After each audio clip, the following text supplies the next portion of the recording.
in the suffocating heat of June 1991, when the Tennessee-North Carolina border seemed to pulse with secrets older than the hills.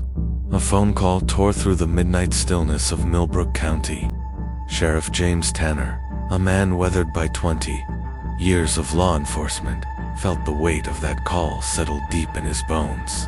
At 48, he was the unshakable anchor of this rural expanse, where dense forests devoured sunlight, ravines plunged into shadow, and isolated homesteads cradled families who spoke in hushed tones of things best left unnamed. The hunter's voice on the radio trembled, reporting a car abandoned on a desolate Forest Service road near the county line. Tanner's hand tightened on the receiver.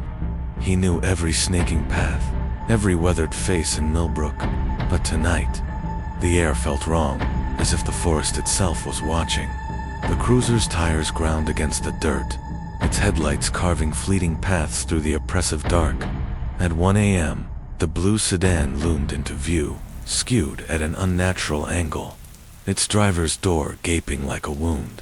The dome light flickered, a frail heartbeat in the void, the battery on its last gasp. Tanner stepped out, his boots sinking into the soft earth, flashlight beams slicing through the night. The air was thick, heavy with the scent of pine and decay. No blood stained the ground, no claw marks marred the car's frame, no signs of violence, just an eerie stillness that pressed against his skin. The vehicle was registered to Martin Wells, a name foreign to Millbrook, but tied to Nashville, 3 hours distant. Inside, Tanner's gloved hands traced a map folded with precision, a water bottle with beads of condensation, and a notebook etched with coordinates numbers that pointed to the forest's heart, where federal lands tangled with ancient family claims. He radioed dispatch, his voice steady despite the prickle at his neck. Wells, they reported, was a 42-year-old geology professor at Vanderbilt. Clean record, no red flags, just a man who'd vanished into the night by dawn, with no sign of Wells. Tanner assembled a search party, their faces grim under the rising sun. Wells' wife, her voice cracking over the phone, said he'd been researching old mining sites, due back 2 days ago. The forest seemed to mock their efforts, its branches clawing at their gear, its shadows swallowing sound. 6 hours into the search, a deputy called out, pointing to a ravine's edge. Wells' backpack lay there, straps pristine, contents undisturbed, as if someone had placed it with care. Tanner knelt, his fingers brushing the canvas, feeling it chill, unrelated to the morning air.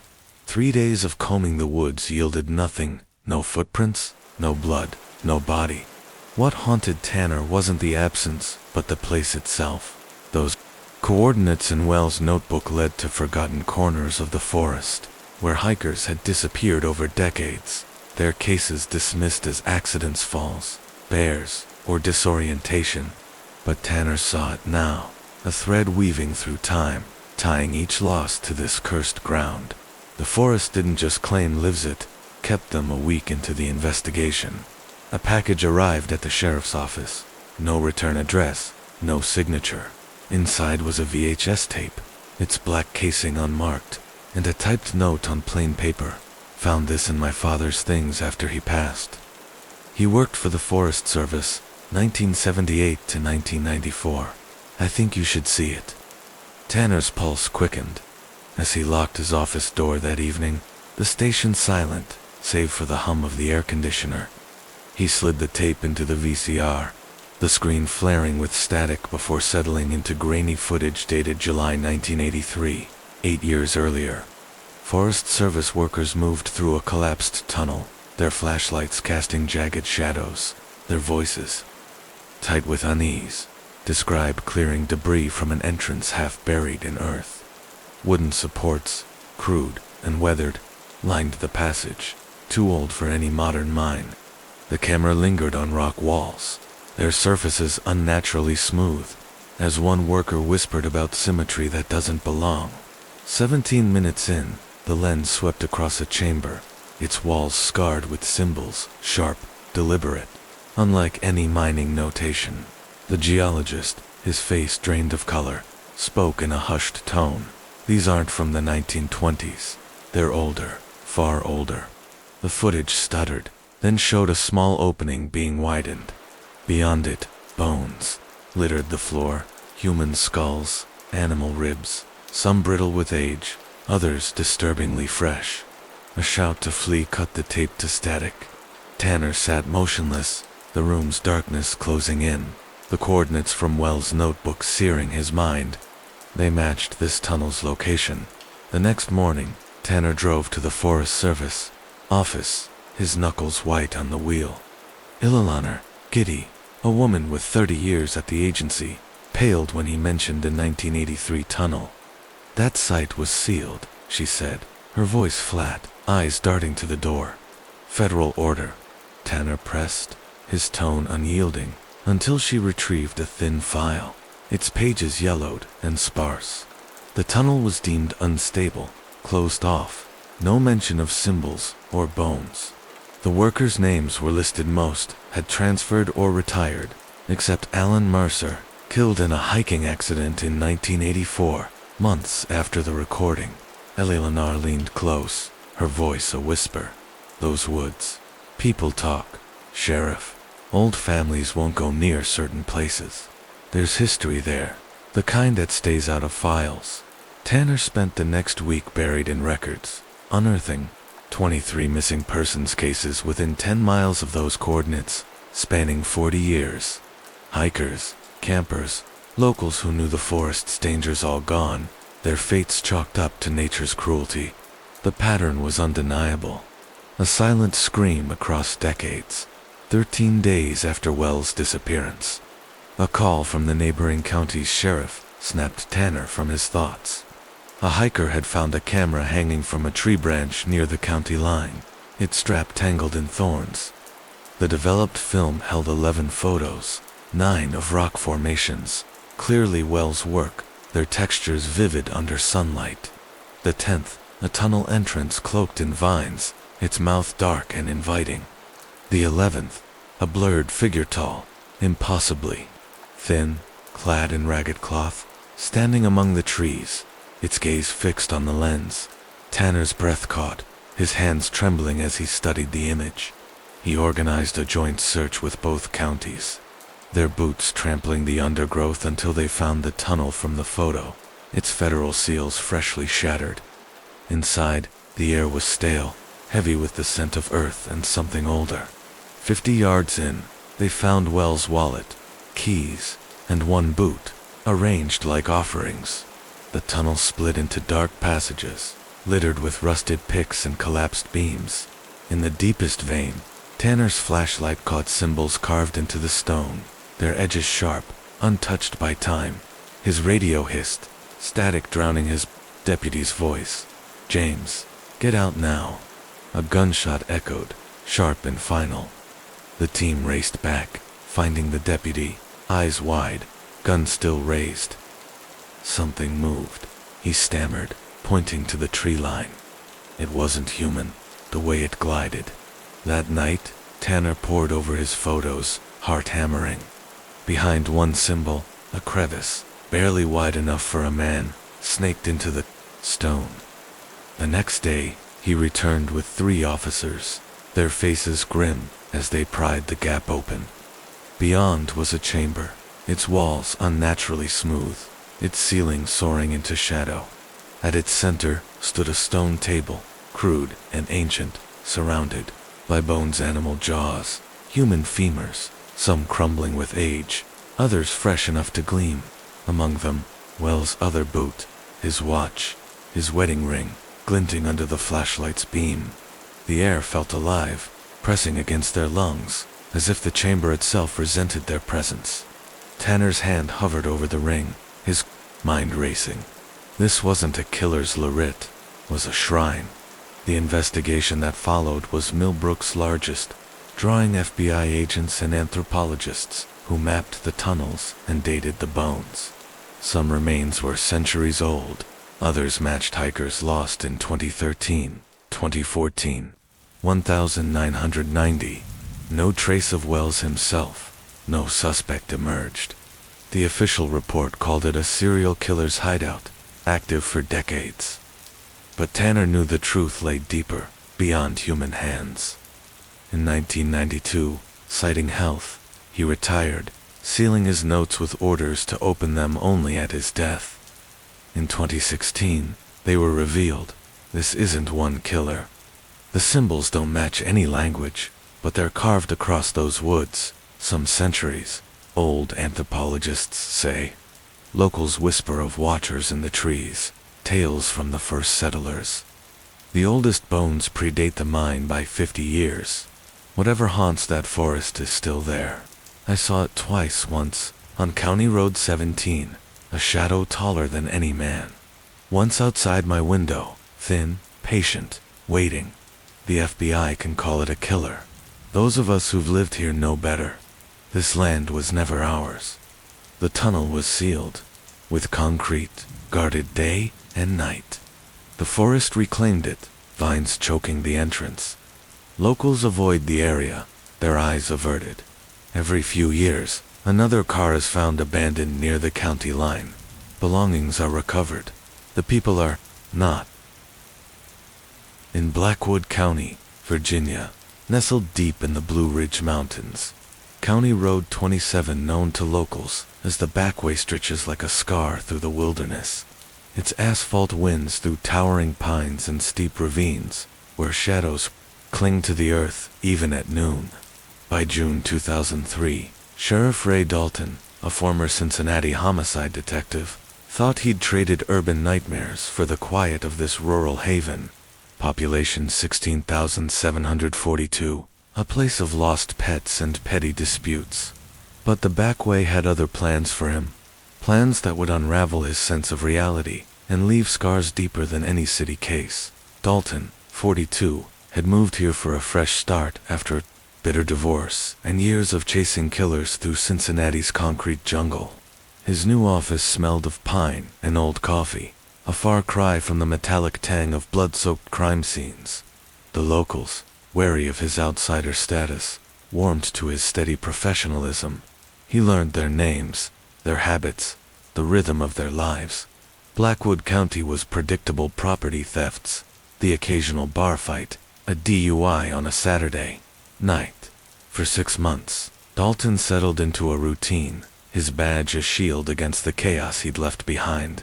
But some roads don't let you escape. County Road 27, a 10-mile stretch of cracked pavement, was rarely traveled after dusk. Locals spoke of it in hushed tones, their eyes darting to the forest beyond. Dalton dismissed it as small-town superstition until Emma re-vanished. Emma, 29, was a lifelong resident, her laughter a fixture at the county fair. On a Sunday in June, she didn't show up for dinner at her mother's house, a ritual she never missed. Her car, a faded blue sedan, was found the next morning on the back way, its front tire flat, keys glinting in the ignition. Her purse sat untouched on the passenger seat, her phone buzzing with missed calls from her mother. No blood, no signs of a struggle, just the eerie stillness of an abandoned vehicle. Dalton led a 5-day search, volunteers scouring the dense forest, their boots sinking into damp earth. The air carried the scent of pine and decay, the kind that clings to your skin. 3 miles from the road, they found Emma, her body curled beneath a gnarled oak. No gunshot wounds, no bruises, just pale skin and eyes staring blankly at the canopy above.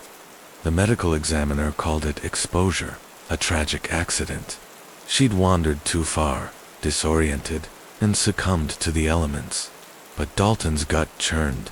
Why would Emma, who knew these woods like her own backyard, abandon her car? The nearest house was less than 2 miles away, a straight shot along the highway.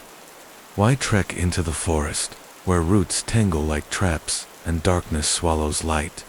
He kept her file open, its pages a silent accusation on his desk. 3 weeks later, Paul Mercer, a salesman from Richmond, vanished. His rental car was found on the same stretch of road, engine still humming, keys dangling. 4 days later, Searchers found him 2 miles into the woods, his body untouched by violence, ruled as dehydration and exposure. Then came the third Kaisa, college student, home for summer break. Her car parked on the back way, her body found a mile away. Another accident. Dalton saw the pattern, a chilling rhythm that defied logic. All 3 had stopped within a 5-mile stretch of County Road 27. All 3 had walked into the forest, ignoring survival instincts. All 3 died in weather too mild to kill so quickly. He dug into the county's archives, the air in the clerk's office thick with dust and secrets. Martha Wilson, the county clerk, met his questions with a knowing look. "You're not the first to notice," she said, her voice barely above a whisper. She pulled folders dating back to 1974, their edges yellowed and brittle. 12 cases over 29 years, all within a 10-mile radius of the backway. Hikers, travelers, locals each, had abandoned their vehicles, walked into the woods, and died. Always exposure, always accidental. Dalton's hands trembled as he read, the weight of decades pressing against his chest. He called in state investigators, their boots tracking mud across his office floor, but they found nothing. The FBI reviewed the cases, their suits out of place among the county's flannel and denim, but dismissed foul play. The highway stayed, open, a vital lifeline for remote communities. Despite the dread coiling in Dalton's stomach, in late September, after a 4th disappearancer, mechanic whose truck was found idling on the back way, Walter Kirby, visited Dalton's office. The former sheriff, now in his 70s, moved with the weight of years, his eyes clouded but sharp. "Heard you're digging into the highway," he said, settling into a chair that creaked under his frame. In 1987, Kirby had faced 3 vanishings on the back way. For 6 weeks, he'd run patrols around the clock, officers stationed along the road, their radios crackling in the night. No incidents occurred. The day patrols ended, a farmer disappeared, his truck left on the highway, his body found 4 days later, 3 miles into the forest. Kirby's voice dropped, his words heavy with regret. Every victim stopped their car willingly. No crashes, no breakdowns. And we found footprints none belonged to them. Dalton leaned forward, heart pounding. "You think someone was targeting them?" Kirby's gaze drifted to the window, where dusk painted the mountains purple. "Maybe. But what kept me awake was the witnesses. Other cars were nearby when some vanished, yet no one saw anything. Just an empty vehicle, like the forest swallowed them whole." That night, Dalton drove to the backway alone. The road was a ribbon of black, flanked by trees that seemed to lean inward, their branches clawing at the sky. Cell reception died, leaving his radio silent. He parked at the heart of the 5-mile stretch, engine running, lights off, the darkness so thick, it pressed against his windows. His breath fogged the glass, the only sound, the faint hum of his cruiser. At midnight, headlights pierced the rearview mirror. A sedan slowed, pulling onto the shoulder 50 yards back. A man, middle-aged, stepped out, his silhouette stark against the headlight glow. He checked his tire, then fumbled with a phone, likely finding no signal. Dalton's hand rested on his flashlight, ready to call out, when the man froze. He stared into the woods, head tilted, as if hearing a voice no one else could. Then, with mechanical precision, he walked into the forest, his steps steady. Unnatural. Dalton leaped from his cruiser, radio crackling as he called for backup. "Sheriff's Department," he shouted, his voice swallowed by the trees. His flashlight beam danced across the man's back, catching glimpses of a gray jacket vanishing between pines. The forest floor was uneven, roots snagging Dalton's boots, but the man moved without stumbling, as if drawn by an invisible thread. Dalton's lungs burned, his pulse a drumbeat in his ears. 20 feet away, the man veered behind a massive oak, its trunk wide enough to hide a body. Dalton reached the tree seconds later, his light sweeping the ground. Nothing. No footprints. No broken twigs, no trace of the man. The forest was silent, save for the thud of his own heart. He called out, his voice echoing unanswered. Backup arrived at dawn, their search covering a 1-mile radius. They found only the man's car, still running, a wallet identifying him as Michael Thornton, 47, from Staunton. His phone showed 3 failed calls. 6 days of searching yielded nothing. Thornton was gone. The impossibility gnawed at Dalton, a wound that wouldn't close. How does a man vanish 20 feet away? He pushed for traffic cameras, an expense that raised eyebrows among county officials. By mid-November, they were installed, their lenses watching the backway's desolate stretch. For 3 months, the footage showed nothing but deer and passing trucks. Then, in February 2004, a camera caught a pickup truck stopping at 9:15 p.m. Jack Harmon, a local construction worker, stepped out, his breath visible in the cold. He turned, as if speaking to someone off camera, his gestures animated, urgent. Then, he walked into the woods, his figure swallowed by darkness. Officers arrived 30 minutes later, finding his truck idling, engine warm. Forensic teams scoured the area where Harmon had stood. No other footprints, no tire tracks, nothing. The camera showed no one else, no other vehicle, just Harmon and the void. Dalton acted decisively, closing the back way from sunset to sunrise. Signs went up, bold red letters warning drivers to use alternate routes. Locals grumbled, their lives disrupted, but Dalton held firm. For 6 months, no one vanished. Then, under pressure from the county board, the road reopened. Within 2 weeks, another car was found, its driver gone, the forest claiming another soul. The pattern persists, a quiet terror that haunts Blackwood County. Now retired, Dalton lives on the county's edge, his home far from the back way. He's compiled a file, 29 cases over 47 years, each a testament to the road's hunger. Official reports cling to exposure, disorientation, accidents, but locals know better. They avoid the back way after dark, their cars speeding past its shadowed curves. If they must drive it, they follow one rule, whispered like a prayer: whatever you see, whatever you hear, never stop your car. In his private notes, sealed in a drawer, Dalton wrote of the night he chased Thornton. Something hunts on that road. It leaves no footprints, disturbs no ground. It whispers, and you follow, willingly, to your death. I was 20 feet away, and I couldn't stop it. The back way remains open, its asphalt gleaming under moonlight, waiting for the next traveler to pause, to listen, to step into the trees where the forest watches and never lets go. On an October morning in 2011, when the Montana sky hung low with clouds that seemed to choke the light, Sheriff Daniel Reeves stood over a shallow grave in the woods of Clearwater County, his breath catching at the sight of death laid bare. At 45, with 23 years in law enforcement, Reeves was the steady pulse of this sprawling 3,500 square mile county, where forests stretched endless, mountains loomed silent, and towns clung to the familiarity of neighbors who knew each other's names. The hiker's call had come at dawn, frantic, reporting a patch of disturbed earth for miles from Pinehurst. Reeves arrived to find the grave, its edges too precise, its contents too deliberate. A young woman's remains, partially uncovered, wrapped in plastic, dusted with lime. This wasn't a panicked burial.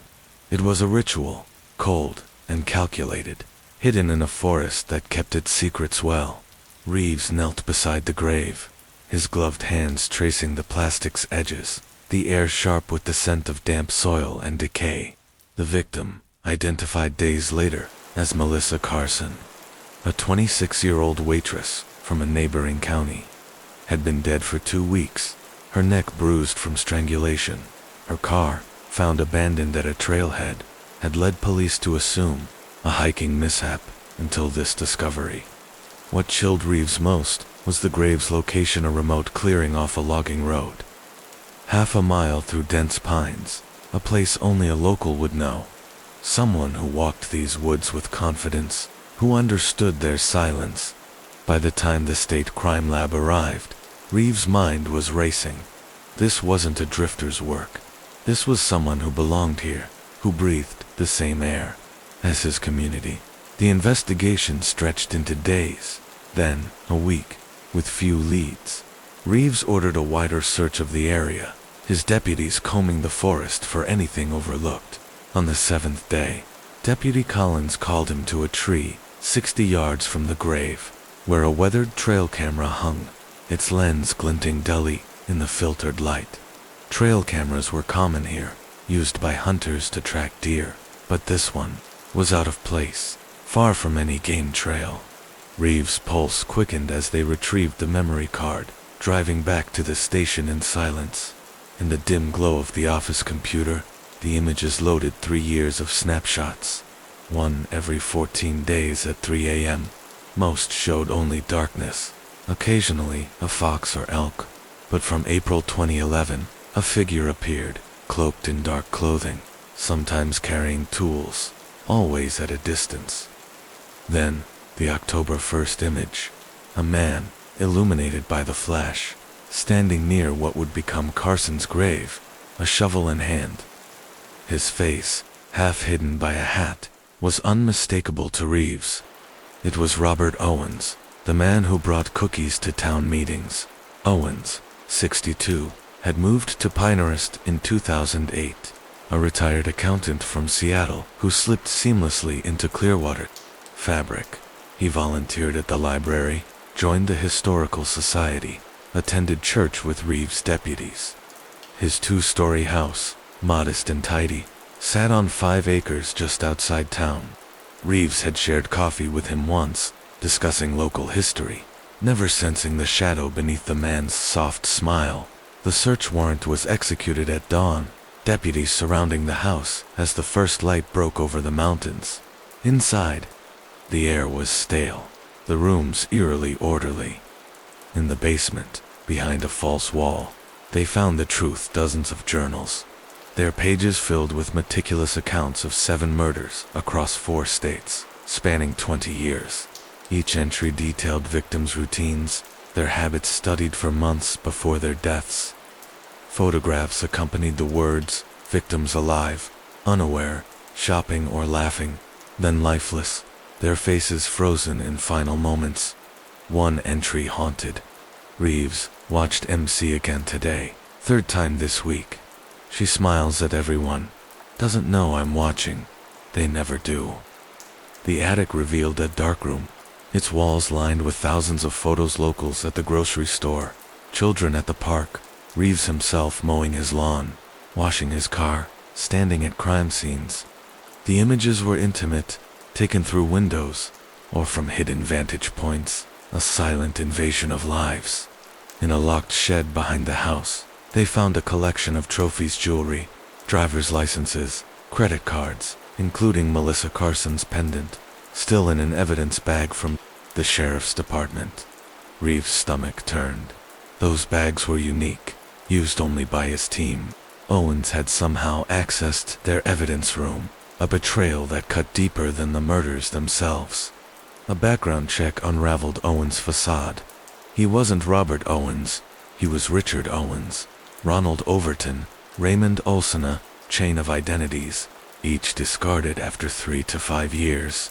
His fingerprints matched Timothy Wells, a former evidence technician for Seattle PD, who vanished in 1994 after questions about missing evidence. Wells had been suspected in unsolved murders, but cleared for lack of proof. The journals painted a predator who thrived in plain sight, embedding himself in communities, building trust with law enforcement. He attended Reeves' annual barbecue, photographed the department's charity softball game, even sat in the same pew as a deputy's family. Most chilling were his notes on the Carson investigation, details only the team knew. Conversations from briefings, evidence logs. Owens had watched them hunt him, staying one step ahead, his calm demeanor masking a mind that saw murder as a game.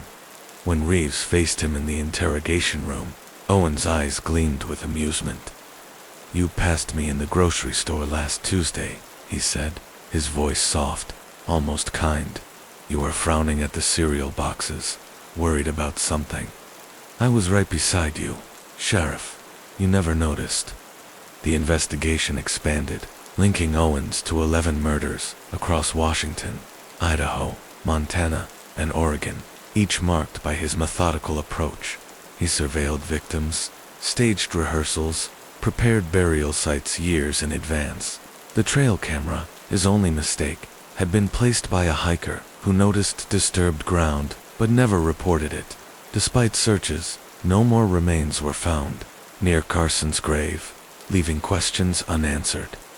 At trial, prosecutors revealed Owens as a psychopath with narcissistic traits, viewing his killings as intellectual challenges, his victims as puzzles to solve. He took pride in being unseen, trusted yet forgettable. "The trick," he told a psychiatrist, "is to be ordinary enough to belong, but invisible enough to vanish. I've held doors for detectives carrying my case files. They never saw me." Owens was sentenced to multiple life terms, dying in prison 3 years later, taking the locations of other victims with him. For Reeves, the case shattered his trust in the community he'd sworn to protect. The man who'd smiled at his cookouts, who'd read 2 children at the library, was a predator who'd studied his every move. Reeves poured his lessons into the Watchman Protocol, a training program now used across 17 states, teaching rural police to spot threats hiding in plain sight. "We watch the shadows, the strangers," he wrote in a journal article. "Owens taught me the real danger is the man across from you at the coffee shop, asking about your family, wearing a smile you've seen 100 times. Some photos from Owens' home remain sealed, too disturbing to release images of officers, including Reeves, living their lives, unaware of the eyes tracking them from the shadows. Knowing he's been there all along, living inside your walls, watching every move, every private moment, every breath you take, in Pinewood County, Maine, where ancient pines guard secrets older than the town itself. 1421 Whispering Pines Road stood like a sentinel, its weathered clapboards bathed in the pale light of an April dawn. To Ellen Harper, a 37-year-old English teacher, it was home, a quiet refuge after a broken marriage, a place to rebuild among the soft hum of crickets and the scent of cedar. But to Sheriff Maya Sullivan, it was a puzzle, a house that seemed to hum with a life of its own, hiding horrors that would unravel the county's fragile sense of safety. Pinewood County, tucked into Maine's rugged coast, was a mosaic of dense forests, rocky shores, and fishing villages where time moved slowly. Maya, 38, had grown up here, her childhood filled with the crash of waves and the tang of salt air. After a decade in Portland's police force, she returned as sheriff, her badge a promise to protect the 8,000 souls scattered across the county's winding roads. The crimes were small disputes over lobster traps, petty thefts, the occasional bar brawl. Maya's office, with its worn wooden desk and a view of the harbor, felt like a haven. But in April 2025, a call from Ellen Harper would change that, turning familiar homes into places of dread. Ellen was beloved, her warm voice guiding students through Shakespeare at Pinewood High. She'd moved into 1421 Whispering Pines Road 2 years ago, drawn by its charming old stone house from the 1930s, with creaky floors and ivy climbing its walls. But lately, she'd felt a shift. It started with a noise, she told the dispatcher, her voice trembling. On a Tuesday morning, she reported a faint thud from the attic, like something heavy falling. Deputy Walsh arrived, his boots echoing on the porch. The attic was empty, its air thick with dust and cobwebs. "Probably a raccoon," he said, his flashlight catching nothing but shadows. Ellen nodded, but her hands clutched her sweater, her eyes darting to the ceiling. Maya noted the call. Routine, dismissed. 3 nights later, the fear deepened. Ellen called again, her voice now edged with panic. "My things are being moved," she said, leading Walsh through the house. A coffee mug, always on the left shelf, sat on the right. A book, always closed with her bookmark, lay open on the table. Her hairbrush, usually by the sink, rested on the bathroom counter's far side. Walsh checked for break-ins, windows locked, doors secure. No scratches on the frames, nothing. "Change your locks," he advised, his tone uneasy. Ellen's eyes lingered on the walls, as if they held answers she couldn't see. Maya, reading the report, felt a prickle on her neck. Why would someone move such small things? A week later, Ellen's third report came, bypassing 911, straight to Maya's desk. "Someone was in my bedroom last night," she whispered, her voice holding back sobs. "I woke up at 3 a.m., felt them standing there, watching me. When I turned on the light, no one was there, but my closet door was open. I always keep it closed." Maya drove to the house herself, the gravel driveway crunching under her cruiser's tires. Ellen stood on the porch, her face gaunt, dark circles framing her eyes like bruises. The house loomed behind her, its windows dark, the ivy seeming to pulse in the wind. Inside, Maya searched every corner, closets, under beds, the attics, shadowed rafters. The air was heavy, smelling of old wood and something faintly metallic. No footprints, no signs of entry, just Ellen's quiet insistence. "I know what my house sounds like. Someone's been walking here at night." Maya suggested a security system, doorbell cameras, motion lights, nightly patrols. Ellen agreed, but her voice broke. What if they're already inside? The question clung to Maya like damp fog, following her back to the station.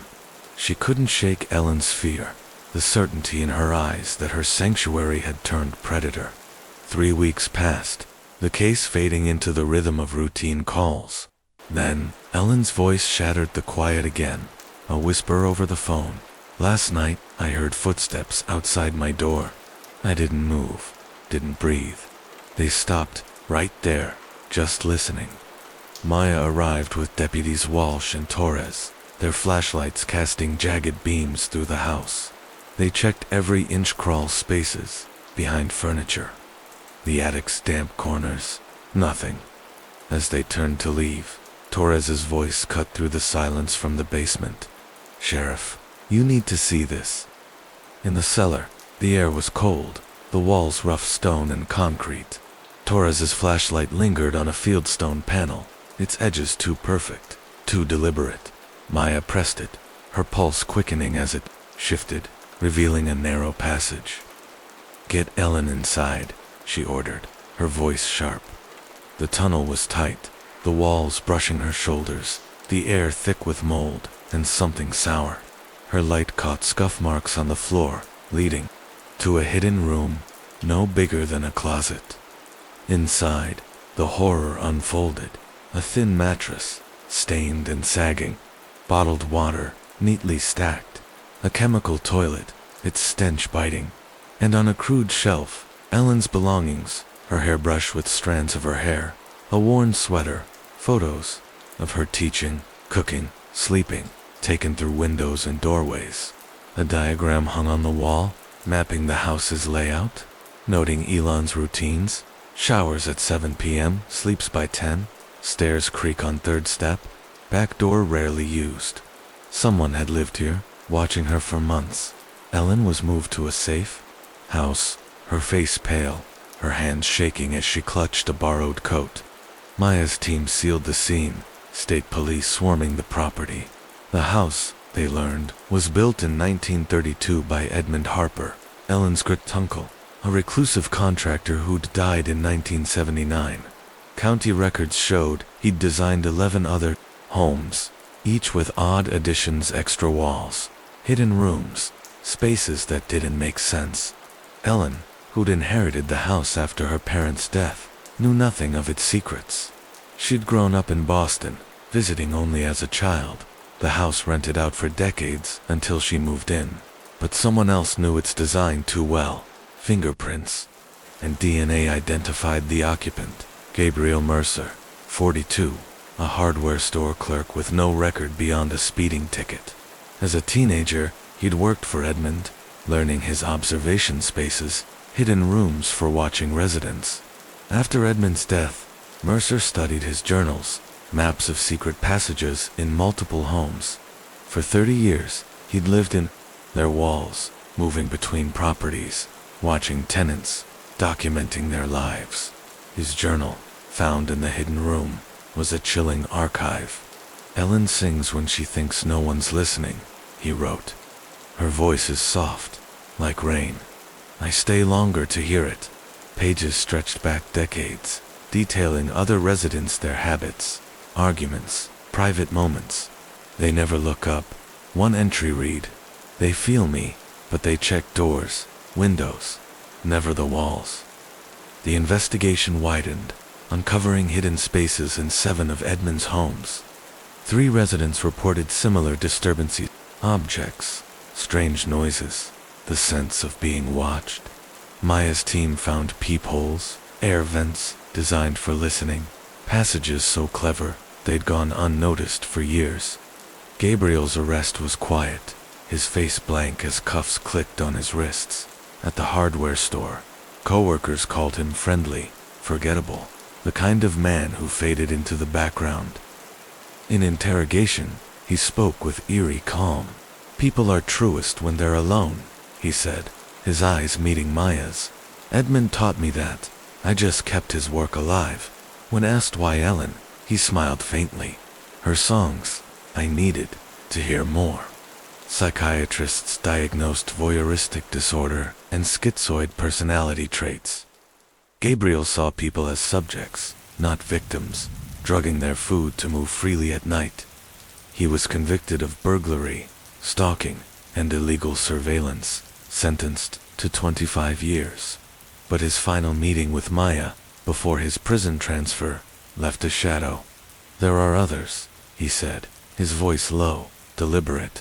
"Edmund had more. Students. We don't know each other, but we know the symbol, a triangle inside a circle, carved in basements, under windowsills. That's how we find the houses with eyes." Maya searched for the symbol, finding it only on Edmund's headstone. No network was confirmed, but 6 months later, a Washington sheriff reported a man living in a home's walls, a triangle encircle under a sill. Maya's department changed forever. She formed a task force to inspect old homes, sealing 17 hidden spaces across Pinewood County. Ellen never returned to 1421 Whispering Pines Road, moving to a modern apartment with concrete walls. The house stood empty, its reputation a curse. Maya now trains officers to listen, to look beyond the obvious. "Check the walls," she tells residents. "Look for spaces you ignore. If you see a triangle in a circle, call me." Most calls lead nowhere, but sometimes, in old homes with tangled histories, they find pinholes, vents, spaces where someone could stand, unseen, watching. The walls of Pinewood County have eyes, and Maya knows they're always open. In the bone-chilling January of 2011, when Glendale County, Michigan, was locked in a winter so cruel it burned the lungs, a 3:47 a.m. call dragged Sheriff Darlene Harper into a nightmare that would redefine her world. At 42, with 15 years in law enforcement, Harper was the unyielding shield of this rural county, where snow blanketed secrets and the sparse population trusted her to keep the darkness at bay. The passerby's voice on the radio was frantic, reporting a car idling on County Road 27, 7 miles from town, its driver's door open, no one inside. Harper's boots crunched through the snow as she arrived, her flashlight cutting through the sub-zero night. The 2008 Honda Civic's engine hummed faintly, a woman's purse untouched on the passenger seat. The snow told a story that turned her blood to ice.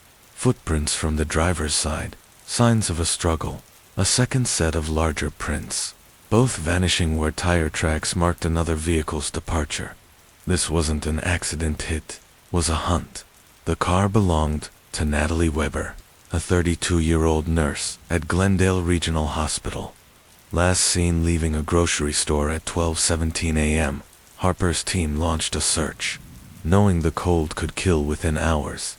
The fresh snowfall erased any trail, leaving only questions. Weber's roommate confirmed she'd called after her shift, planning a quick stop before heading home. Security footage showed her leaving the store, her face tired but untroubled. The 7-mile stretch of County Road 27 was desolate, flanked by farms and hunting cabins, with no cameras or witnesses. Harper stood at the scene, the wind biting her face, her mind racing. Weber hadn't wandered off. Someone had taken her, someone who knew this road's isolation, its silence. 3 days later, with state police involved, a hunter's call changed everything. His trail camera, set 4 miles from Weber's car, had captured images of a figure dragging a person through the snow. At 1:03 a.m., on the night she vanished. Harper raced to the site, her cruiser skidding on icy roads. The camera's location led to a dilapidated hunting cabin, its windows boarded, its roof sagging under snow. Inside, the air was heavy with the stench of blood and neglect. Spatter stained the walls, a metal bed frame bore zip ties, and the floor showed signs of a struggle. Forensic tests confirmed the blood was Weber's, but the volume suggested injury, not death. Whoever took her had moved her again, leaving the cabin as a taunting relic. Harper's hands trembled as she surveyed the scene, her deputies' faces pale in the flashlight's glow. This wasn't just a crime, it was a performance, staged for them to find. The trail camera, a hunter's tool, had been the only witness, its lens catching what human eyes missed. But the question gnawed at Harper. Why leave such evidence, unless the predator wanted to be seen? Days turned into weeks, the investigation stalling in the frozen wilderness. Then, anonymous tips began, flooding the sheriff's office, each more unsettling than the last.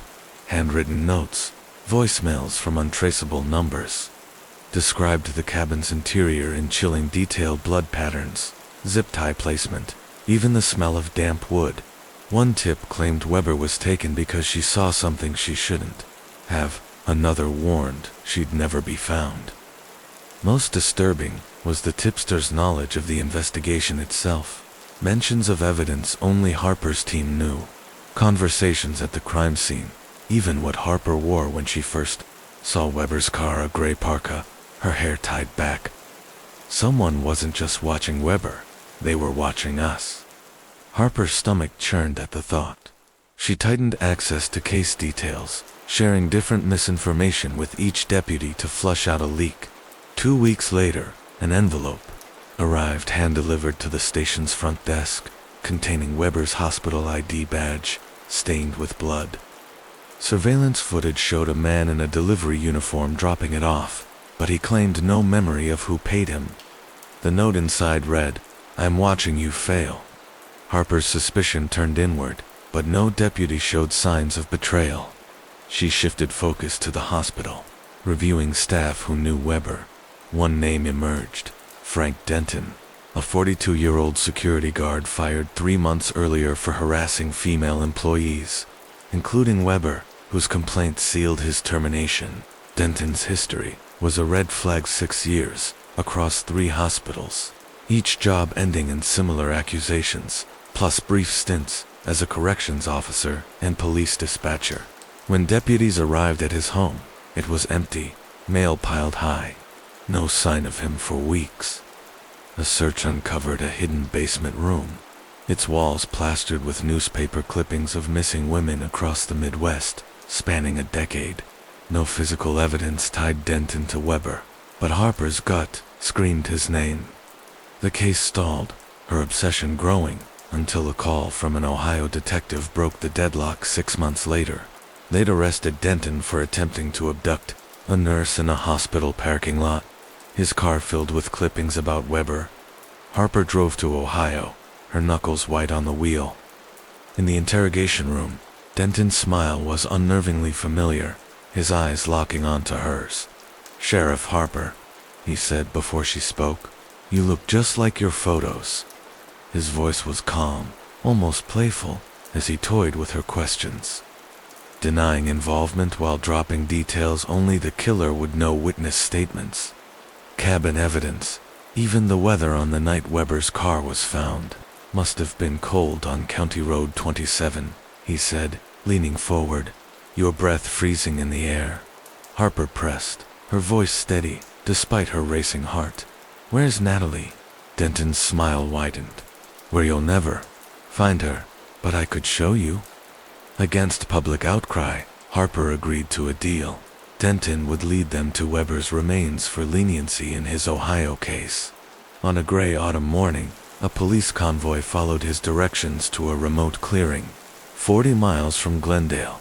Beneath a shallow grave, they found Weber's body, her face still bearing the terror of her final moments.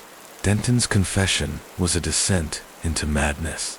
He'd watched Harper's team from the shadows, standing in the trees when they found Weber's car, listening to their discussions at the cabin. "I was there," he said, pride lacing his words.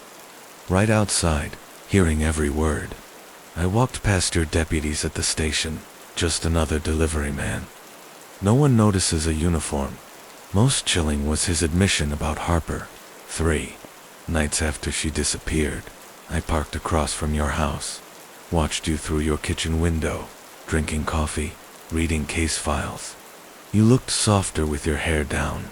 Harper's skin-crawled sheet, worked late that night, hair loose, visible from the street.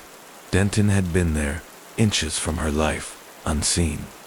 His crimes spanned 11 years, 7 women across 3 states, each stalked, abducted, and killed. His law enforcement background let him anticipate police moves. His nondescript face and uniform's delivery maintenance. Even police made him invisible.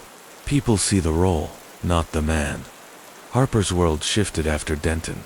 She installed cameras at home, varied her routes, held case briefings in secure rooms, never at crime scenes where eyes might lurk.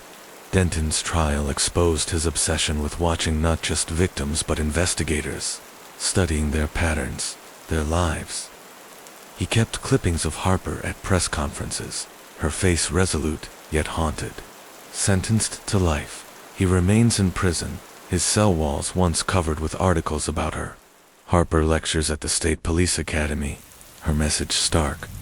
The predator isn't just hunting victims, they're hunting you. Learning your moves, standing closer than you think. Glendale County still feels the case's shadow. Harper scans tree lines on patrols, her eyes searching for the watcher who might still be out there. Uniform pressed, waiting for the next move. The one you've met, smiled at, bought a lamp from at his quaint antique shop, never suspecting the darkness behind his polite nod. In Riverdale County, Missouri, where endless cornfields sway under a relentless August sun, Sheriff Allison Keene thought she knew her community. At 45, with 20 years in law enforcement, she'd handled everything from bar fights to bank heists. But in 2013, a discovery in a drainage ditch would unravel her trust in the familiar, revealing a predator who turned women into timeless artifacts, displayed in a gallery of horror hidden beneath an ordinary farmhouse. Riverdale County was a patchwork of small towns and sprawling farms, its 12,000 residents bound by church suppers and county fairs. The Missouri River carved a lazy path along its edge, its waters glinting under summer skies. Keene, born and raised here, wore her badge with quiet pride. Her office, tucked above the courthouse, smelled of old books and coffee, its windows framing golden fields stretching to the horizon. She knew the locals by name, the farmers, the shopkeepers, the kids racing bikes down Main Street. Crime was predictable, stolen tractors, domestic disputes, the occasional DUI, but on a sweltering August morning, a call from a farmer named Henry Voss shattered that rhythm. "There's something in my ditch," he said, his voice tight. Looks like a mannequin, but it ain't. Keen arrived at the scene, the heat pressing against her skin, the air thick with the sweet rot of cornstalks. Voss led her to the ditch, his boots sinking into mud. What lay there wasn't plastic. A young woman's body rested in the shallow water, her arms crossed over her chest, her hair fanned out like a halo. Her blue dress, pristine despite the mud, was straight from a 1950s catalog full skirt, delicate stitching, a style Keen's grandmother might have worn. The woman's nails were painted red, her face serene, almost posed. She wasn't like this when I called, Voss muttered, his eyes fixed on the ground. She was face down. Keen's stomach twisted. Someone had returned in the 27 minutes between Voss's call and her arrival, rearranging the body like a doll. The medical examiner identified her as Teresa Langley, 24, missing for 3 days from a town 40 miles away, strangled, her body washed clean, traces of formaldehyde on her skin. Someone tried to preserve her, the examiner said, his voice low. They dressed her for display. Teresa had been a dreamer, her roommate told Keen, saving for a trip to Paris, her laughter filling their apartment. Her loss rippled through Riverdale, whispers spreading in diners and pews.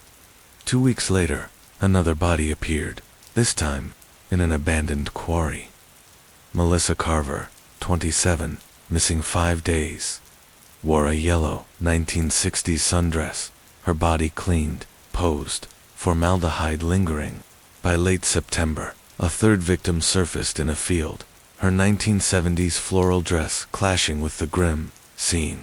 He's watching us, Keen told her team, her voice steady, despite the chill in her bones. He comes back to see how we react. The killer returned to each scene, adjusting his art after discovery, a taunt to the investigators. The FBI arrived, their analysts painting a chilling profile. A middle-aged man, highly functional, obsessed with vintage aesthetics. He sees his victims as collectibles, the lead profiler said, her eyes scanning crime scene photos. Each represents an era, chosen for their look, preserved to embody his vision. Keen's team scoured Riverdale, interviewing collectors, anyone tied to vintage goods. The breakthrough came unexpectedly. Officer Davis, reviewing traffic camera footage, spotted a 1968 Oldsmobile Cutlass near the second crime scene, 6 minutes after discovery. It appeared again near the third, 17 minutes post-discovery. The car belonged to Edward Phelps, 58, a respected antiques dealer whose shop, Memory Lane Antiques, sat on Main Street. Keen had bought a brass desk lamp there years ago, charmed by Phelps's soft voice and encyclopedic knowledge of mid-century decor. Phelps was a fixture in Riverdale, his shop a treasure trove of rotary phones, vinyl records, and Formica tables. He donated to the Historical Society, sipped coffee at the diner, nodded hello to passing deputies, but something about him felt too polished now. Keen ordered surveillance, her team tailing him for 3 days. Phelps's routine was precise. Open shop at 9 a.m., lunch at noon, close at 6 p.m. He lived alone, his farmhouse 10 miles out, a place locals rarely visited. On the 4th day, officers saw him load a rolled carpet into his Cutlass and drive to the farmhouse. "That's no rug," Keen whispered, her pulse racing. A search warrant was executed at dawn, the air heavy with dew and dread. The farmhouse's main floor was unremarkable dusty furniture, faded curtains, the tick of a grandfather clock. But the basement was a nightmare. 6 rooms, each a perfect time capsule. The 1950s room had checkerboard floors, a jukebox, a mannequin in a blue dress like Teresa's. The 1960s glowed with psychedelic wallpaper, a mannequin in a yellow sundress. The 1970s boasted shag carpet, a mannequin in floral polyester. 3 rooms held empty display cases, their glass gleaming, waiting. In the 1970s room, a 4th case held a body Patricia Mills, 29, missing 2 weeks, posed upright, her face painted, her body preserved with amateur embalming. She was alive until recently, the coroner said, his voice shaking. Nearby, surgical tools, embalming fluids, and makeup sat on a 1970s side table, arranged with care. Behind the furnace, a hidden room revealed Phelps's mind. Journals, stacked neatly, spanned 5 years. He wrote of his collection, how mannequins lacked soul, how women embodied the essence of each decade. They must be perfect, he noted, detailing his embalming experiments, his criteria for victims. Hundreds of photos showed Teresa, Melissa, and Patricia in his rooms, dressed, posed, before their public exhibitions. Art requires an audience, he wrote, explaining his choice of discovery sites. Keene's hands trembled as she read, the basement's chill seeping into her bones. Phelps had monitored police radio, attended community meetings, even asked Keene about the case in his shop, his smile never wavering. In interrogation, Phelps was calm, professorial. I gave them permanence, he said, his voice soft, almost reverent. They'll never age, never fade. They're extraordinary now. When Keene pressed about their lives, he shook his head. They were ordinary. I made them art. His journals critiqued her investigation, noting missed evidence, analyzing her press conferences. Sheriff Keene appreciates composition, he wrote after the third body. She lingered over the hands, sensing my vision. The realization hit Keene like a blow. He'd watched her, studied her, as closely as his victims. For months, she'd been part of his gallery, unaware. The trial exposed Phelps's plans. The storage unit held 6 more vintage outfits, labeled by decade, each with a woman's name. 6 more victims he'd chosen. Psychiatrists diagnosed obsessive-compulsive tendencies, dissociative traits, and zero empathy, masked by social charm. He saw people as objects, one testified, women as artifacts to curate. Phelps was sentenced to life without parole, his case a study in forensic psychology. But before his transfer, he requested a final meeting with Keene. Against advice, she agreed, needing closure. They were just the beginning, he said, his hands folded calmly. My collection lives elsewhere, under other names. My early works wait to be found. Keene dismissed it as manipulation, but the seed of doubt grew. 5 years later, a deputy found a sealed envelope Phelps had sent from prison. Inside, a list of 6 towns across 3 states. Dated 1998 to 2005. My early galleries, he wrote, crude, but educational. The FBI investigated, finding remains in 2 towns, posed in vintage settings, less refined than Riverdale's. The others remain unsolved, potential graves of Phelps's first artworks. Keene retired soon after, moving to Colorado, far from Riverdale's cornfields. She avoids antique shops, her eyes scanning proprietors, wondering what collections they might hide. Evil doesn't always lurk in shadows, she told a class, studying the case. Sometimes it's behind a counter, offering you a deal on a lamp. Riverdale County rebuilt its trust, but Main Street feels different. Memory Lane Antiques is gone, its windows boarded. Locals whisper of Phelps's galleries, checking attics for old dresses, listening for the tick of a clock that shouldn't be there. Keene tracks the FBI's progress, waiting to learn how vast Phelps's collection truly was. And somewhere, in another small town, another shopkeeper might be curating, watching, preserving the past in ways no one suspects. In the frigid January of 2017, when Wyoming's Grand Creek County was buried under 3 days of relentless snow, a 911 call at dusk pierced the quiet of Sheriff Lena Torres' station, pulling her into a trap she couldn't yet see. With 12 years leading the department, Torres was the unwavering guardian of this 17,000-soul county, where blizzards isolated ranches and trust-bound neighbors. The dispatcher, Ellen Whitaker, relayed the call. A woman, Margaret Sawyer, 72, living alone on County Road 19, reported a flashlight moving near her barn.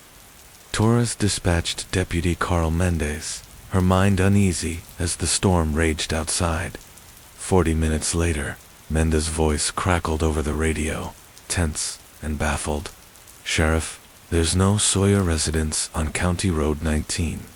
House is dark. No tracks in the snow. Completely abandoned."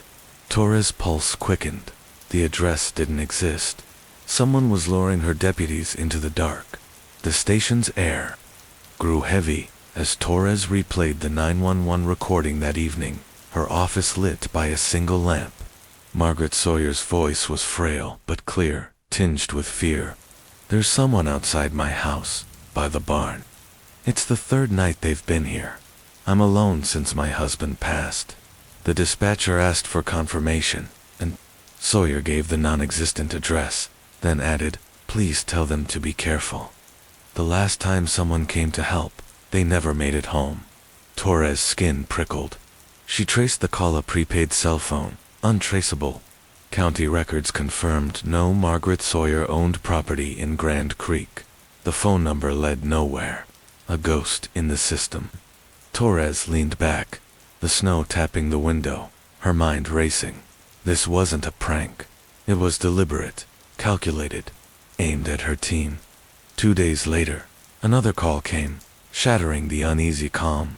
This time, the woman called herself Eleanor Winters, claiming prowlers at a non-existent address on County Road 32.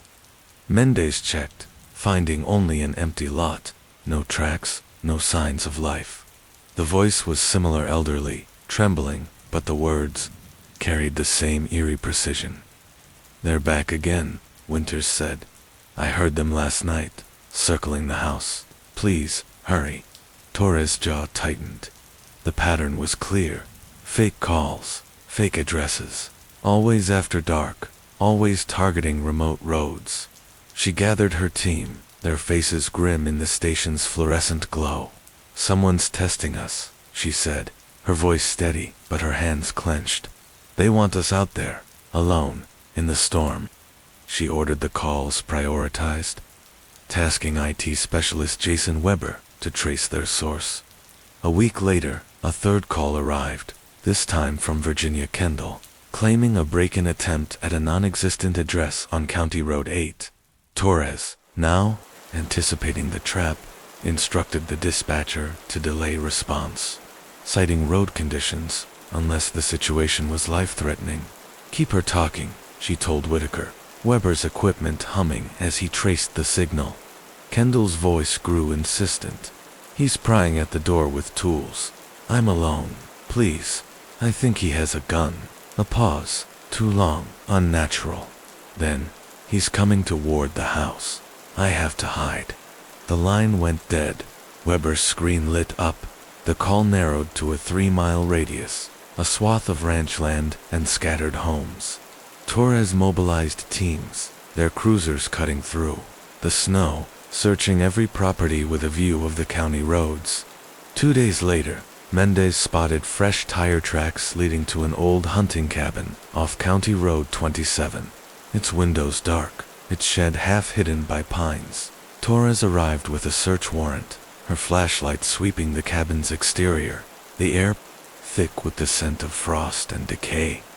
The shed's door creaked under her touch, revealing a table cluttered with 3 prepaid cell phones, a voice modifier, and county maps marked with patrol routes. On the wall, a bulletin board held photos of deputy in her department, including Torres, captured on patrol, at gas stations, outside their homes. Handwritten notes detailed their habits. Mendez takes County Road 8 at 2:15 a.m., always alone. Torres, female, small build, Glock 17, vulnerable. The cabin itself was a surveillance hub, spotting scopes, a police scanner, night vision, goggles, notebooks, logging 6 months of department movements. Torres' breath caught, her hand hovering over a photo of herself leaving the station, unaware of the lens. He wasn't just watching, he was hunting us. The cabin's owner, Thomas Green, had bought it 3 months earlier. paying cash, claiming it was a hunting retreat.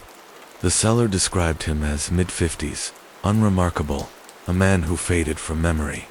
Torres' team dug deeper, finding no trace of Green in county records. A state trooper, reviewing the case, flagged similarities to incidents in eastern Idaho 2 years prior. Fake emergency calls luring officers to remote roads, followed by vehicles disabled by caltrops, spiked devices meant to puncture tires. The Idaho suspect was never caught, but the methods matched too closely. Torres realized they faced a predator who studied law enforcement, testing responses, evaluating vulnerabilities. She tightened security. No solo responses to rural calls, randomized patrols, off-duty officers advised to vary routines. The station buzzed with unease, deputies glancing over their shoulders, the snow outside a constant reminder of their isolation.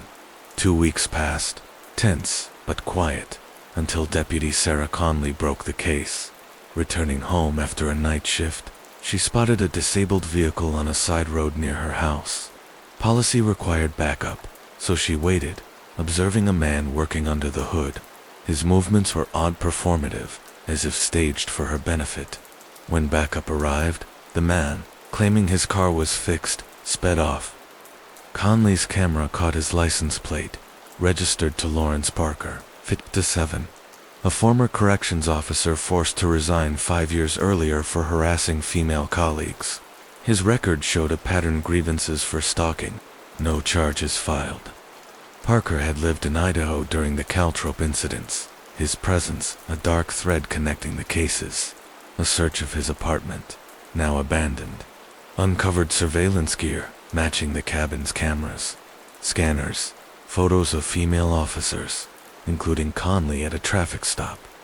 Parker's phone records revealed obsessive behavior calls to police departments across 3 states, sometimes just listening to dispatchers, other times reporting minor incidents to draw officers out. His computer held folders of officer photos, predominantly women, and a document titled Approach Strategies, detailing plans to isolate female deputies on remote roads using fake calls.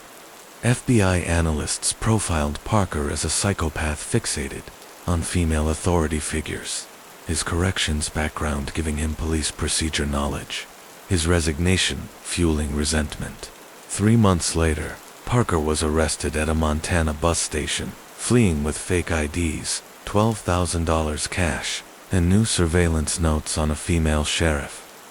In interrogation, he boasted, "You never looked up. I was in the hills, the tree lines, sometimes parked as you drove past. I could have touched your cars." His plans, detailed in the document, included abducting a female officer after disabling her vehicle. Parker pleaded guilty to stalking, conspiracy to kidnap, and related charges, receiving 22 years. For Torres, the case shattered her sense of security. The man who'd watched her deputies, who'd studied her every move, had been invisible. His threat hidden in plain sight. She overhauled department protocols, randomized patrols, partnered responses, regular sweeps for surveillance devices, training to spot stalking. "We watch for threats," she wrote in a journal article, "but Parker taught us we're predictable. He knew our routines because we made them easy." Parker's prison cell, guards reported, held clippings of Torres and other female officers, his obsession unbroken. Torres still serves Grand Creek, but she never answers her home phone after dark, her eyes scanning distant hills for the watcher who might still be out there, waiting to make the next call. In Crawford County, Arizona, where the sun scorches the earth and the night brings a chill that seeps into your bones, the Desert Pines Motel stood like a forgotten relic on Highway 60. Its 12 rooms, arranged in a dusty L shape, welcomed weary travelers with the hum of a neon sign and the promise of rest. But for Sheriff Ben Holloway, a 54-year-old veteran with 26 years in law enforcement, that motel would become a nightmare, a place where guests checked in but never checked out. their lives erased by a predator who moved through hidden walls. Crawford County sprawled across 3,700 square miles of red sand and jagged mesas. Its 30,000 residents scattered like stars in a vast empty sky. Holloway, with his weathered face and steady hands, was a fixture here. His cruiser, a familiar sight on the county's lonely roads. He knew every curve of Highway 60, every gas station and diner where locals swapped stories over coffee. His office, a squat building in the county seat, smelled of leather and gun oil, its walls lined with maps of the desert's endless expanse. Crime was sparse, drunken brawls, stolen cars, the occasional domestic call. The Desert Pines Motel, 40 miles from town, barely registered in his mind. Its owner, Vernon Gillis, kept it clean, paid taxes on time, and nodded politely at county meetings. But some places hide their poison deep. On October 12, 2019, a highway patrol officer found an abandoned car 2 miles east of the motel, its engine cold, its trunk packed with luggage. It belonged to Michael and Jennifer Chen, a Phoenix couple in their 30s, reported missing after failing to reach a family gathering in Albuquerque. Michael, a software engineer, had planned the trip as a surprise for Jennifer, a nurse who loved road trips. Their suitcases held neatly folded clothes, a camera with photos of desert sunsets, and a journal where Jennifer had written, "Finally, a week to breathe." Holloway led the search, his boots kicking up dust as teams scoured the cactus-strewn landscape. The desert was merciless, its heat blurring the horizon, its silence swallowing shouts. No trace of the Chens emerged, no footprints, no belongings, just the eerie stillness of their car. Trooper Escobar checked the motel's registry, a leather-bound book in the office where the air smelled of stale cigarettes and pine cleaner. The Chens had checked in 5 nights earlier, paying cash for room 8. They left early, Gillis said, his voice smooth, his eyes meeting Holloway's without a flicker. In a hurry, said they wanted to make Albuquerque by noon. His story was too neat, too practiced. Holloway's instincts, honed by decades of reading lies, stirred. He requested roommate's records, but Gillis claimed it was already rented, cleaned top to bottom. Nothing to see, he said, his smile tight. Holloway secured a search warrant by dusk, his team descending on the motel as the neon sign buzzed overhead. Room 8 was sterile, the carpet vacuumed, the bed made with military precision. But forensic techs found blood traces under loop, specks on the ceiling, behind the headboard, invisible to the naked eye.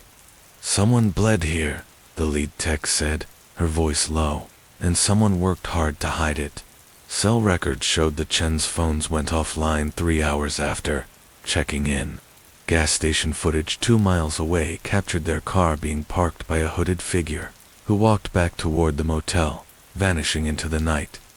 Holloway dug into Gillis's past, expecting a local with a clean record. Instead, he found a ghost. Vernon Gillis was a stolen identity, belonging to a Michigan man dead since 1994. The real Gillis had no digital footprint before buying the motel 7 years ago, paying cash to an elderly owner eager to retire. His townhouse sat empty, while he lived in a converted storage room behind the motel's office, its windows boarded shut. Holloway's team connected with neighboring states, uncovering a chilling pattern. 3 unsolved disappearances over 6 years, all near the Desert Pines Motel.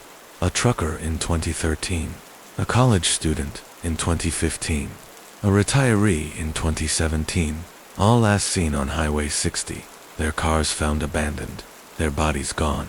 Each case, handled by different jurisdictions, had never been linked. "He's been hunting for years," Holloway told his deputies, his voice heavy with realization. The FBI joined, their agents poring over maps in Holloway's office. They traced the fake Gillis's identity further, finding no origin, only a trail of cash transactions and vague addresses across Nevada and New Mexico. "This isn't his first rodeo," an agent said, her eyes on the motel's grainy photo. On October 19th, as surveillance teams watched the motel, dispatch reported a California family of 4 checking into room 5. Holloway's blood ran cold. "Get them out now," he ordered, his cruiser speeding through the desert night. Deputies arrived, escorting the family, parents dazed, kids clutching stuffed animals under the guise of a gas leak. Gillis hovered, offering extra towels, his smile too wide. "He was so nice," the mother said, unaware how close they'd come to oblivion.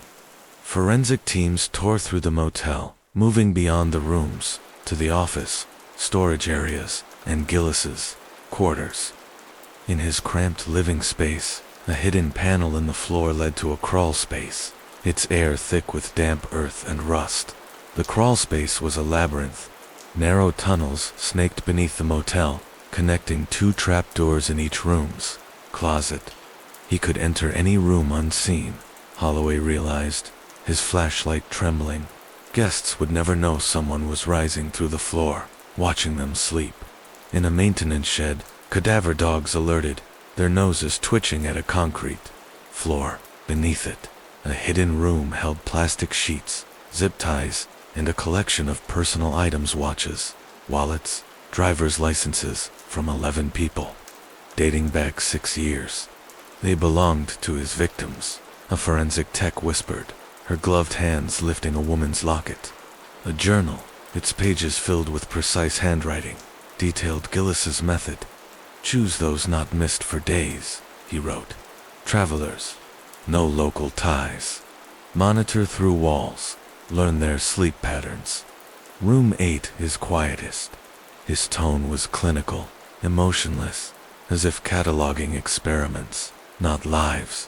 Gillis vanished during a surveillance shift change, his absence noticed too late.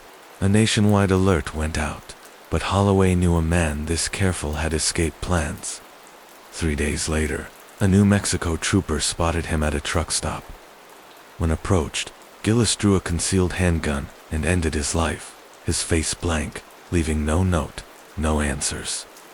"He took his secrets with him," Holloway said, staring at the report. Excavations around the motel uncovered remains beneath the shed's concrete, in shallow graves, near the property's edge. Forensic analysis linked Gillis to 17 disappearances across 4 states over 9 years. His tunnels, a testament to years of calculated modification. The motel was demolished in 2021, its rubble hauled away, leaving a gravel lot where truckers now park. Locals avoid it, their eyes sliding past the empty space. Holloway, now retired, lives in a small house far from Highway 60. His office holds a map, pins marking 27 motels across the Southwest, remote, old, with long-term owners and few staff. Gillis learned his trade somewhere, he told an FBI agent, his voice heavy.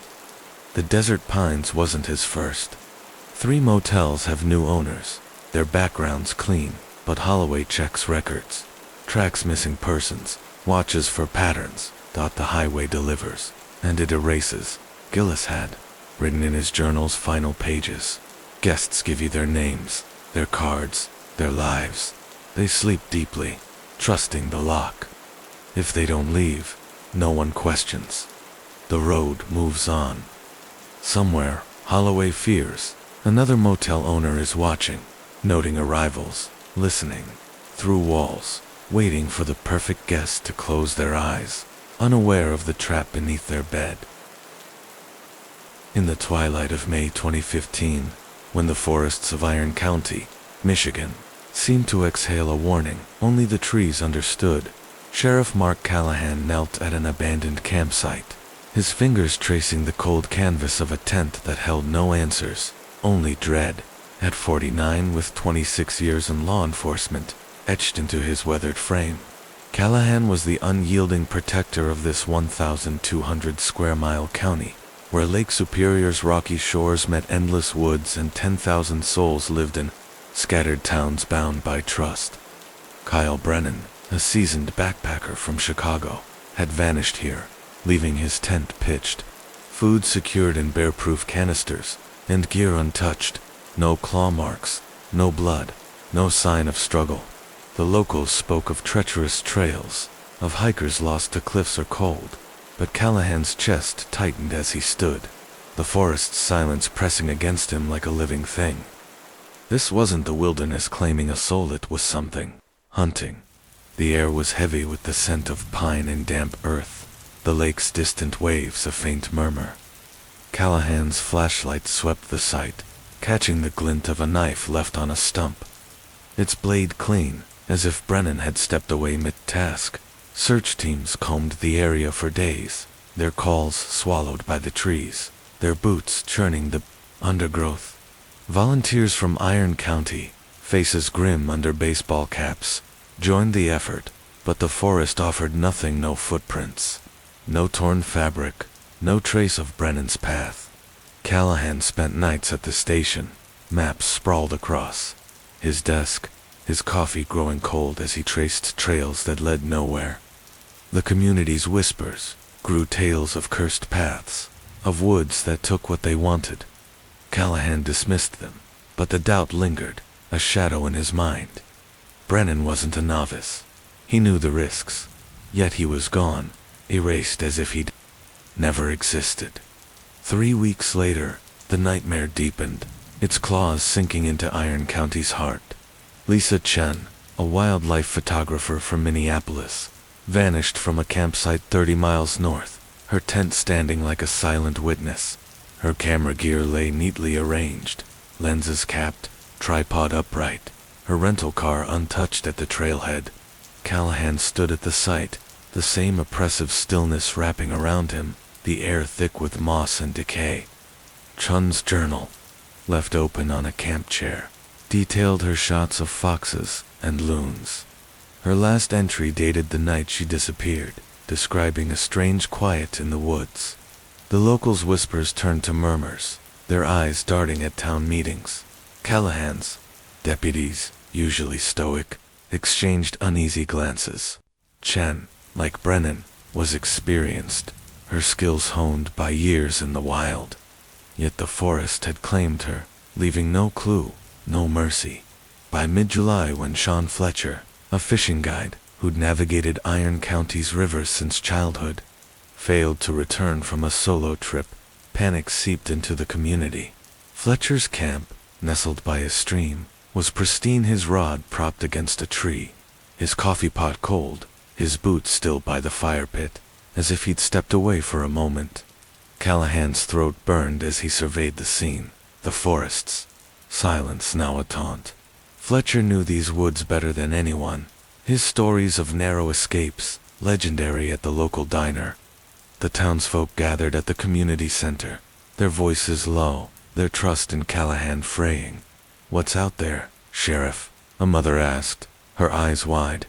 Callahan had no answer, only a growing certainty that this wasn't nature's work. The wilderness wasn't empty, it was watching. The FBI arrived in late July, their black SUVs a stark contrast to the county's dusty pickups. In a cramped station briefing, the lead analyst, a woman with sharp eyes, laid out a chilling profile. "This is someone who knows the terrain better than your locals. Someone who moves without leaving a trace. Likely male, fit, possibly ex-military. They're local, or spend enough time here to blend in, hiding their darkness behind a normal facade." Callahan's stomach churned. The idea that the predator might be someone he knew, someone he'd shared coffee with, waved to on Main Street, was a betrayal he couldn't fathom. The analyst's words echoed in his mind. They're patient, methodical, thriving in solitude. Search teams intensified. Trail cameras sprouted across the woods, their lenses scanning for movement, but the forest remained defiant, its secrets locked tight. Callahan's nights grew sleepless, his wife noticing the strain in his eyes, the way he stared out their window at the dark tree line. In August, a hiker's report shattered the stalemate, offering a fleeting glimpse into the horror. Deep in the wilderness, 15 miles from the nearest road, he'd found a shelter, logs and moss woven beneath fallen trees, camouflaged to near invisibility. Callahan led a team to the site, his boots sinking into the soft earth, his pulse hammering. But the shelter was gone, dismantled, the ground swept clean of debris, leaving only trampled ferns and a faint scent of disturbed soil. He's won. Step ahead, Callahan told his deputies, his voice low, his eyes scanning the trees. He's watching us. The discovery sparked a new lead, one that chilled Callahan to his core. FBI researchers, combing old cases, found 4 disappearances from 1989 to 1994 in the same region, each mirroring the current losses experienced outdoorsman camps untouched, no bodies recovered. Callahan buried himself in county records, his office lit by a single lamp, and uncovered a pattern that made his blood run cold. Each case aligned with the Iron County Wilderness Center's annual guide training, a program led by Martin Blackwood, a man Callahan had trusted for decades. Blackwood, 62, was Iron County's living legend. His weathered hands had taught Callahan's son to tie knots. His calm voice had guided lost hikers to safety. They'd served together on community boards, shared stories over beers at summer barbecues. Blackwood's wilderness skills were unmatched, his tracking expertise saving lives in past rescues. Suspecting him felt like tearing open a wound, but the dates didn't line. 1989, 1990, 1992, 1994, and now 2015, all tied to his program. Callahan's hands trembled as he briefed the FBI, their faces grim. "We need to watch him," the lead agent said, but quietly. "He's too careful for us to spook." Surveillance began, agents tailing Blackwood's truck, noting his routines teaching at the center, fishing by the lake, smiling at town meetings. They discovered a secret cabin, unregistered, hidden off a logging road, accessible only by a 2-mile hike through dense woods. Its isolation made consistent monitoring near impossible, Blackwood's visits sporadic, as if he sensed eyes on him. Callahan's doubt grew into a gnawing dread, his mind replaying every interaction with Blackwood. Steady gaze, his quiet confidence, his knack for appearing exactly when needed. At a community vigil for Fletcher, Blackwood stood at the back, his face somber, his hands clasped. Callahan watched him, his heart pounding, searching for a crack in the facade. Was this the man who'd taken 3 lives? The case teetered on the edge of collapse until August's 4th disappearance. Maria Delgado, a university student studying forest ecology. Her camp, like the others, was untouched, her notebooks filled with data on soil and plants, her wildlife cameras scattered across the woods. Callahan's team recovered the memory cards, most showing deer, foxes, or bears, but one, on a game trail far from marked paths, captured a man moving through the dusk, carrying what looked like surveying gear. The image was grainy, the figure half hidden by foliage, but Callahan's breath caught the man's posture, his deliberate stride. It was Blackwood, unmistakable after years of shared trails. Delgado's notes, meticulous and precise, revealed a pattern she'd dismissed as wildlife. Her cameras had been repositioned, or disabled, over months, forming a rough boundary around a 5-square-mile area that included Blackwood's cabin. Callahan's hands shook as he presented the evidence to the FBI, their faces hardening. They planned a military-style operation, airlifting tactical teams to surround the cabin, moving through the forest at dawn, their gear muffled to avoid detection. Callahan joined them, his heart a drumbeat, the air thick with mist and pine. The cabin, a low structure of weathered logs, stood silent, its windows dark. Inside the shed, a false floor concealed a chamber of horrors: driver's licenses, watches, cameras, journals, each labeled with names and dates: Brennan, Chen, Fletcher, Delgado, and dozens more, stretching back 30 years. The items were arranged with precision, a museum of stolen lives, the air heavy with the scent of old leather and rust. Callahan's knees buckled as he read the names. Some matching hikers lost in the 1980s, others unknown, their fates sealed.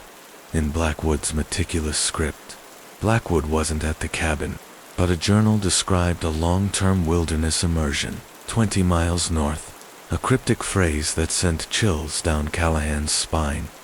3 days of relentless searching followed, tactical teams scouring the national forest, their radios crackling through the night. They found him at a primitive camp, a lean-to of branches and tarp, his face calm as they approached. "Took you longer than I thought, Mark," he said, his voice steady, his hands raised as if welcoming old friends. In the interrogation room, Blackwood's words were a descent into madness, his eyes gleaming with a twisted pride. "The wilderness demands respect," he said, leaning forward. "These people claimed to know it, but they were blind. I tested their awareness, their skills. They failed." He'd stalked victims for days, sometimes weeks, studying their habits, their camps, their movements, judging their worthiness to share his sacred woods. His military training tracking survival made him a ghost, his kills a ritual to purge those he deemed unfit. Psychologists diagnosed Blackwood with a severe personality disorder, grandiosity, no empathy, an obsession with judging others. His journals, dense with maps and notes, led to research sites, remote clearings where he'd left remains to decompose, positioned to mimic accidents. Some bones found years later were dismissed as lost hikers, their stories buried in the forest's silence. Callahan's world fractured. The man he'd admired, who'd taught his son to read tracks, who'd stood beside him in rescues, had been a predator all along, hunting under the guise of stewardship. The betrayal cut deeper than the crimes, a wound that bled into every memory of Iron County's woods. Callahan overhauled wilderness protocols, establishing cross-jurisdictional alerts for missing persons, mandating stricter checks for instructors. The Wilderness Center, though not complicit, restructured, its reputation scarred. Blackwood, convicted of multiple murders, received life without parole, his prison cell, a new wilderness he claims to navigate with ease. Callahan still serves Iron County, but the forests he once cherished are now a labyrinth of shadows. A topographical map hangs in his office, red pins marking Blackwood's victim sites, a constant reminder of the cost of trust. The community's faith in him has mended, but the woods remain a place of caution, their beauty tainted by the predator who walked among them. Hikers still come, drawn by the lake and trails, but guides now warn, tell someone your route, never go alone, and watch for more than bears. The wilderness has eyes, and they're not always animal. Callahan's gaze lingers on the tree, line during patrols, searching for a figure that might still be out there. Patient, waiting, hidden behind a face as familiar as his own. Knowing it conceals a crime so vast it claimed lives to stay buried. In Lakeland County, Washington, Lake Crescent gleamed like a sapphire, its waters nestled in a cradle of ancient pines and mist-veiled mountains. To Sheriff Andrea Carson, it was a sanctuary, a place where childhood memories of fishing with her father lingered in the scent of cedar and the soft ripple of waves. But in October 2018, a grim discovery beneath that serene surface would strip away its beauty, revealing a predator who turned the lake into a grave for both human lives and a toxic secret that poisoned the land itself. Lakeland County was a quiet corner of the Pacific Northwest, its 10,000 residents scattered across small towns and forested valleys. The lake, sprawling over 100 square miles, was the region's heart, its shores alive with kayakers, fishermen, and hikers chasing the fleeting glow of twilight. Carson, 41, had grown up here, her boots tracking mud from these trails, her laughter echoing across the water. After a decade in Seattle's urban chaos, she returned as sheriff, her badge a promise to guard the place that shaped her soul.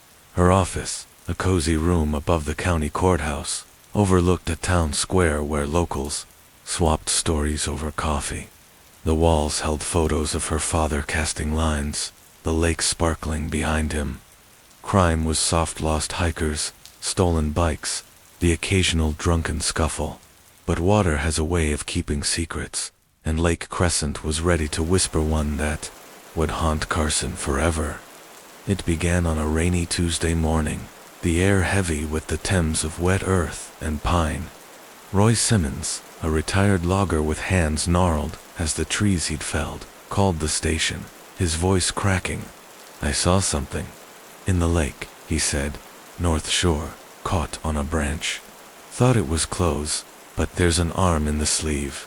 Carson drove to the cove, her cruiser's wipers battling the drizzle, the lake's surface a mirror of gray clouds. Simmons stood on the shore, his face ashen, pointing to a buoy bobbing 30 feet out. The dive team, their gear clanking, plunged into the icy water, their breaths fogging in the chill. They surfaced with a body, its weight unnatural, as if the lake clung to it. Meredith Richardson, 26, a graduate student from Seattle, had vanished 3 weeks earlier while collecting water samples for her environmental thesis. Her body told a story of horror. Her skin was pale, preserved beyond what weeks underwater should allow, her wrists and ankles scarred by restraints. The medical examiner's voice was grim. "She didn't drown in the lake," he said, his eyes avoiding Carson's. "The water in her lungs has chemicals industrial, not natural. She was held captive, drowned elsewhere, then placed here." Meredith had been a dreamer, her advisor told Carson, her dark eyes bright with purpose as she spoke of cleaning the world's waters. Her room at the Lakeside Inn held traces of her life a dog-eared novel, a photo of her hiking with friends, a notebook filled with meticulous plans to test Lake Crescent's northern reaches. Her rental car, found locked at a trailhead, was untouched, but her sampling kits, vials, and data were gone, as if erased. Whoever did this knew the lake's secrets, Carson thought, standing on the cove's rocky shore, the water lapping at her boots. The spot was hidden, reachable only by boat or a grueling trail through dense ferns and moss-lick roots. The killer had chosen it with care, trusting the lake's depths to guard their work. 2 months later, the lake gave up another secret. Kayakers exploring a western cove where mist hung like a curtain spotted a shape beneath the surface, its outline wrong, to human. Travis Webb, 31, a freelance photographer from Portland, had been missing for 7 months, last seen capturing the lake's ethereal beauty for a travel magazine. His body mirrored Meredith's restraint marks, chemical-laden water in his lungs, a preservation that defied time. Travis, with his quiet smile and love for solitude, had camped alone, his photos of mist rising from the lake haunting in their clarity. His journal, tucked in his car, noted Inez a man in a boat, watching him too long, his gaze piercing through the dawn fog. "This is no coincidence," Carson told her deputies, her hands trembling as she pinned photos to a board. Both victims worked alone, their absences unnoticed for days, their research tied to the lake's hidden truths. Carson assembled a task force, state police and FBI analysts crowding her office, their voices blending with the hum of laptops. Maps of Lake Crescent covered the walls, red pins marking victim sites. "This killer lives here," the lead profiler said, her fingers tracing the lake's contours.